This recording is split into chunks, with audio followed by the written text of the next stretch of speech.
Alright, so today we're looking at Chapter 10, which is about Congress. The National Legislature, which is our Congress, is a bicameral Congress, and that just means that the legislature is made up of two houses, and those two houses are the Senate and the House of Representatives.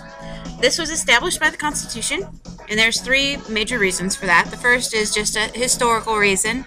The history of our country comes from the British government, and the British have a parliament which has a bicameral house or a bicameral setup, so we're very familiar with that. So our founding fathers decided that, well, our Constitution, our legislative body, we know how to make a two-house legislature work, so let's go with that.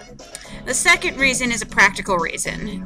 This two-part system is going to help to settle the argument between New Jersey and Virginia on representation, because there was a big argument about how the states would be represented in the legislature.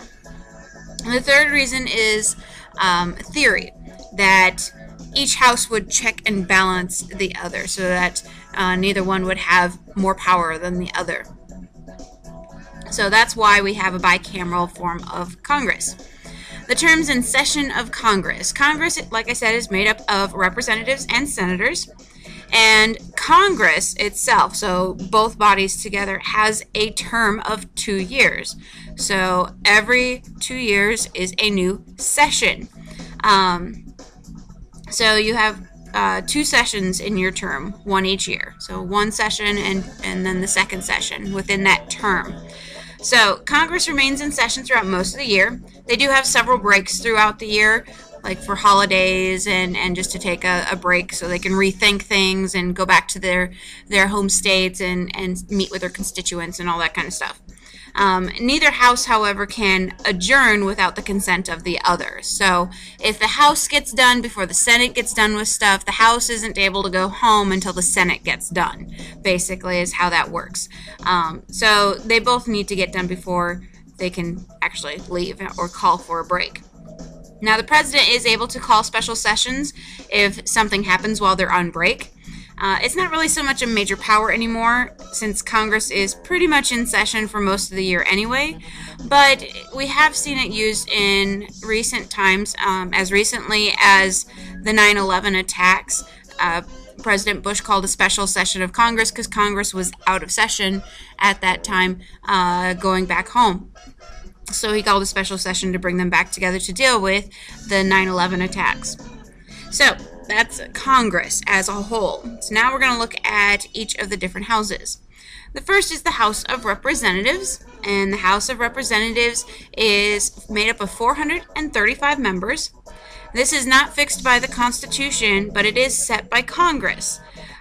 Population, we were very worried about that if the population got too large, there would be too many seats, and if it was too big, then nothing would get accomplished.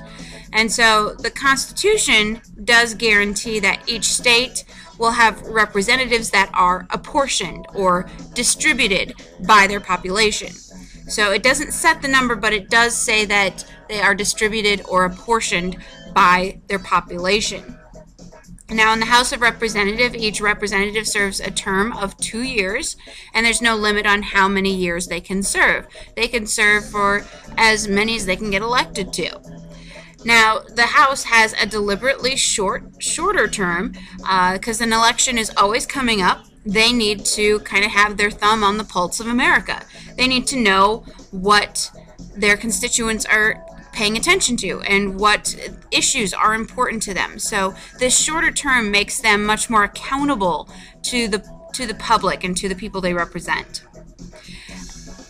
Every 10 years, we reapportion our representatives, or we redistribute our representatives. So after every 10 years, which is after every census, we look at where the population is at and they add or take away the seats in the House. And this comes through the Reapportionment Act of 1930, which officially sets the number at 435, which is a congressional decision, not a constitutional decision. It was a congressional decision.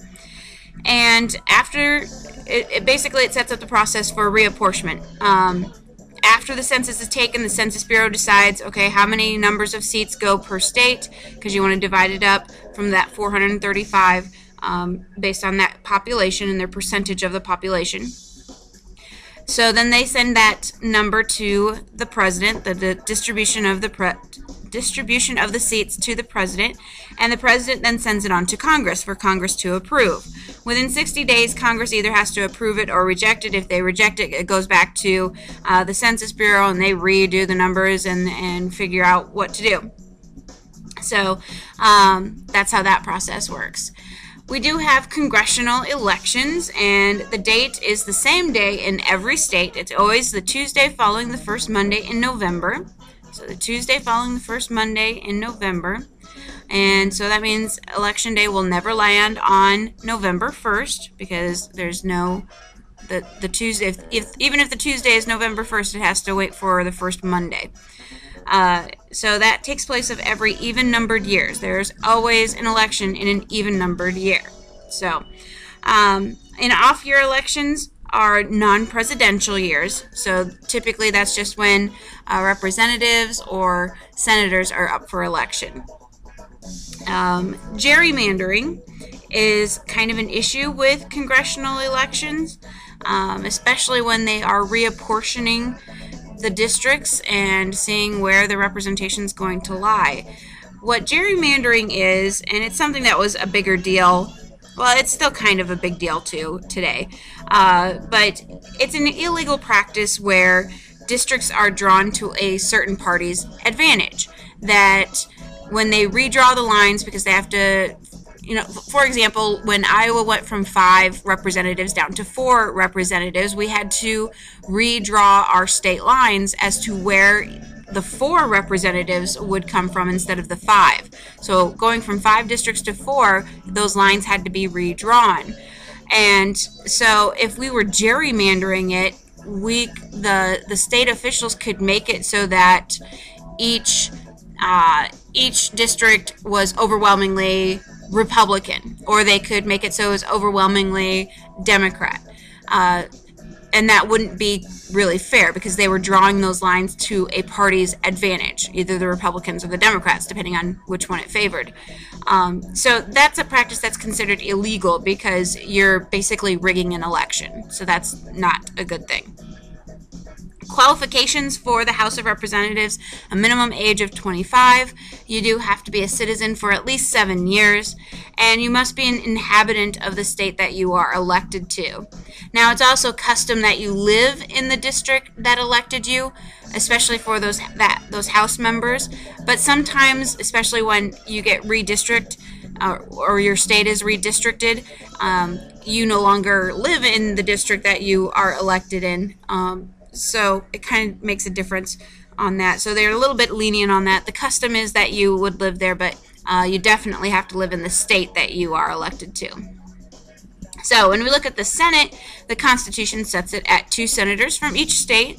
Today we have a total of then 100 senators, and they serve a 6-year term. And again, there is no limit on the number of terms that they could serve. They could serve for as many as they can get elected to. Now, their terms are actually staggered so that all 100 seats are not up for re-election every 6 years, because we want them to have that longer term view. We want them to see the big picture. So we don't want all 100 to be worrying about re-election. So only 1/3 are up for re-election every 2 years. So 1 year it's 33, the next election it's 33, and then the next election it's 34. So it's a rotation like that. And again, like I said, the reason for them having a 6-year term is that we want them to focus on the bigger picture, whereas the House of Representatives, remember, we want them to have their thumb on the pulse of America. We want them to be responsible to the citizens and current with the issues and reactive to the issues. So in the Senate, we want them to see long term, like how is this going to affect the U.S. long term? How is this going to affect our future? How's it going to affect us in 20 years, not just next year? So that's the major difference, or that's one of the differences in why their terms are so different. So when we look at major differences in the House and the Senate, the House tends to be younger. Remember, they have a younger age. Oh, I'm sorry, I didn't get to the qualifications. of the Senate. The qualifications of the Senate: their minimum age is 30. They must be a citizen for at least 9 years, and they also must be an inhabitant of the state. Now, they don't have to worry about districts because there's 2 from every state, so they don't have to worry about districting the way that representatives do. So, now we can get into the major differences in the House and the Senate. The House tends to be younger. It has a younger age requirement, so they tend to be a little bit younger. But with that, they also have that shorter term, and they tend to have a little less prestige. They aren't seen as being that important because they're kind of temporary. Because of that shorter term, they aren't seen as being the long-range visual thinkers. They are the ones that are the impulsive ones that react to today's problems. So they aren't seen as being really in touch with what's going to happen long term. Now, the Senate tends to be older. It tends to have a little bit more prestige. So anytime that a major bill is coming up or a major decision's coming up, news reporters are going to ask for a senator to interview. They don't typically talk to representatives. It's not really something that they're concerned with.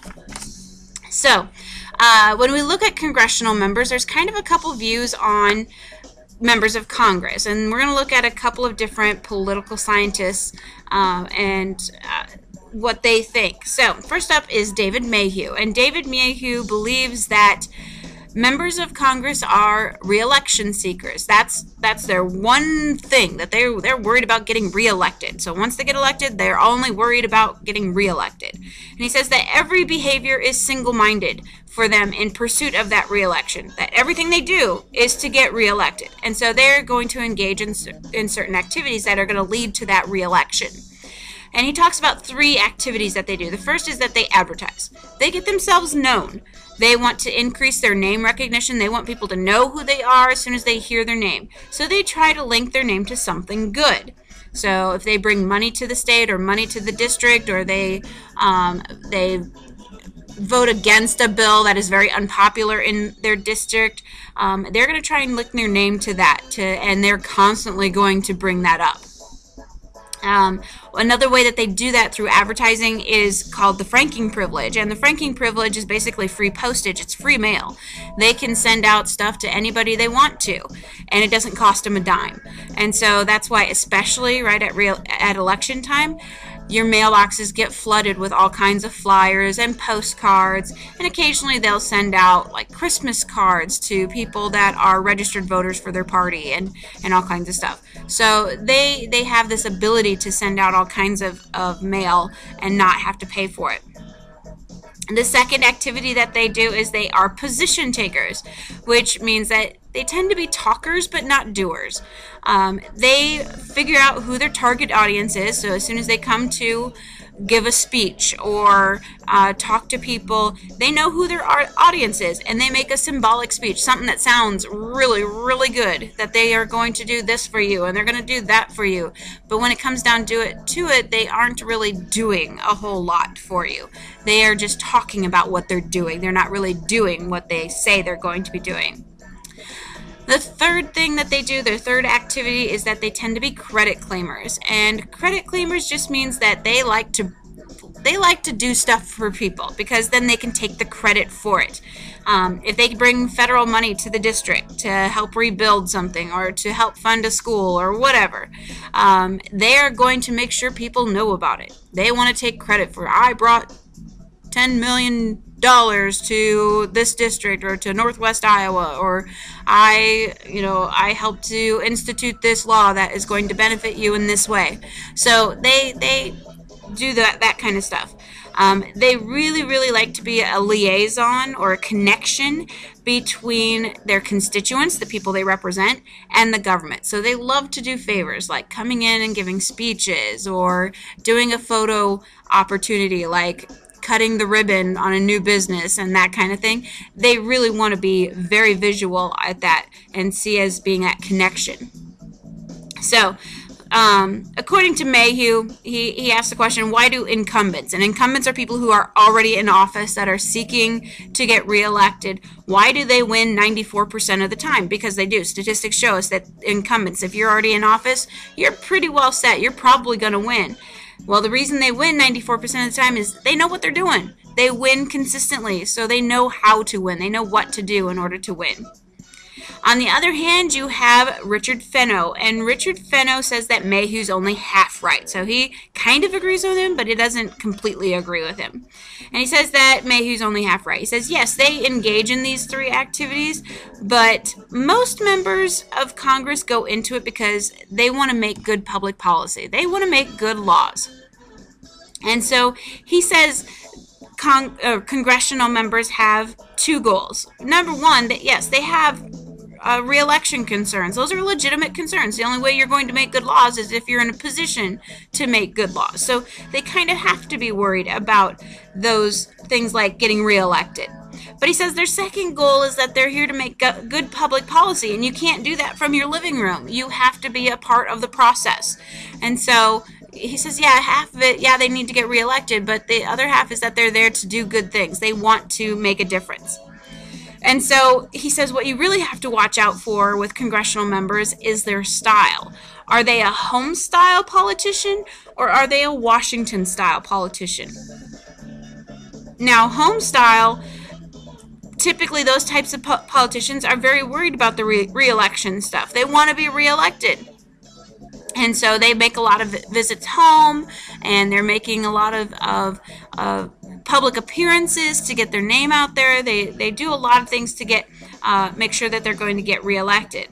Now, Washington-style politicians, they're more worried about policy, and so they spend more time in Washington, and they want to get respect from their peers, and they want to make good laws. They want to make good policy. And he says that congressional members really need to learn how to balance both of these. You need a little bit of each. And he says most of them really don't know how to balance. So you either become too home style or you become too Washington style. And so if you spend too much time in one area, that's going to hurt the other area. If you spend too much time in the home style, you're not at Washington making the connections you need to make, and you're not there actually making good laws and that kind of stuff. He says when you're first elected, yeah, you're going to have to spend more time in the home style because people need to get to know you so that you can get reelected. So, he says that's kind of a big thing as well there. Now, when we look at a cross-section of the members of Congress, the demographics are not representative of the demographics of America. In fact, it's really off.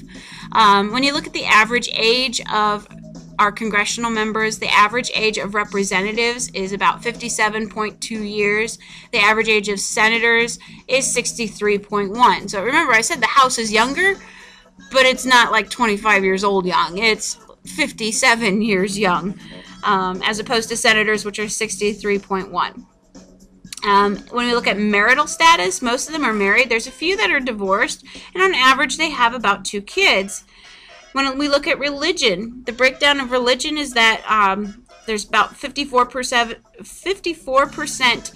Protestants, 30% Catholic, 8% Jewish, and you're seeing some charts here that show you some of the breakdowns of stuff. In terms of occupation, about 1/3 of the House come from a law background, that they were lawyers or something along that line, and about half of the Senate used to be lawyers. In terms of race, there are only 42 African Americans currently serving, 29 Hispanics, 13 Asian Pacific Islanders, 8 Middle Eastern, and 1 full-blooded Native American. So only 89 total minority in Congress, which is only about 16.6%. There's 93 women, 3 gay members, openly gay members. And when you look at their average length of their service, representatives are on average in there for 10.3 years, and Senate members are in there for 13.4 years. So they serve for a long amount of time, but they're not very representative of our population, especially gender and race-wise. So when they are elected to represent their constituents, not all of them really relate to it. And so typically they choose to represent their constituents in 4 ways. The first is a trustee. As a trustee, It's the belief that laws must be judged on their own merit, that you don't look at groups or your constituents, you're not really worried about them, you're looking at the law itself. Is it a good law? Is it a bad law? And then you vote for it or not. So that's what a trustee does. That they're there to make good public policy. They're there to make good laws.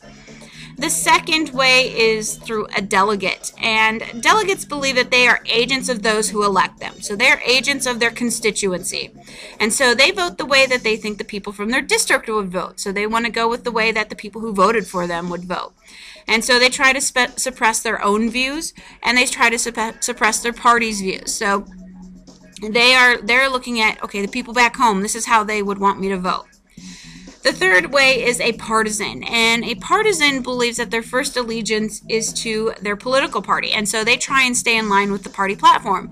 Whatever the party believes, that's how I'm going to vote. I don't care what the people back home think. I don't care if it's a good law or not. If the party's going to vote for it, then I'm going to vote for it. And then finally, the fourth way is a politico. And a politico kind of combines all three of the above, the trustee, delegate, and partisan. So sometimes they may view for what they think is the best law. They may vote for the way that their constituents vote. Sometimes they look at the pressures of the moment, what would be convenient and easy. Sometimes they look at what would help my party to win favor as opposed to maybe what my state wants. So there's a lot of different things involved. Politicos kind of make it a little more complicated than maybe it should be. Okay, and then finally, compensation. The Constitution lets Congress set its own salary, so they are able to give themselves raises. Now, typically they don't want to do that all the time, because if they give themselves a raise in bad economic times, not going to set so well. Most of them are probably not going to get reelected if they do that. So they tend to be very, very quiet and very small increments of giving themselves raises. But they do like to give themselves a lot of fringe benefits. So they may not get a very high salary all the time, but they get a lot of extra bonuses. So, like, they get a tax deduction for keeping two residences because they have to have a house in Washington, D.C. and in their home state. So they get a tax deduction because they have to have these two houses, kind of like a business expense. They get travel allowances because they have to travel back to their states. They get the franking privilege, which is actually fairly expensive to do because you get free postage. They get funds for hiring a staff, for running their office in D.C., for running their office in their home state. They get free parking. They get research help. So there's a lot of things that they don't have to pay for that if they were just an average everyday Joe, they would have to pay for. So there's a lot of fringe benefits that go with that. Roughly, the compensation per member is about $200,000 in addition to their salary. So they're doing pretty well. They also get protection from the courts. Anything that is said in Congress is protected from libel or slander, that they cannot be held liable for things that they say while in Congress. They can be held liable for things that they say outside of the congressional session, but not in the congressional session. So that's just a real quick breakdown of Congress. Next time we're going to be looking at the powers of Congress and what they can do.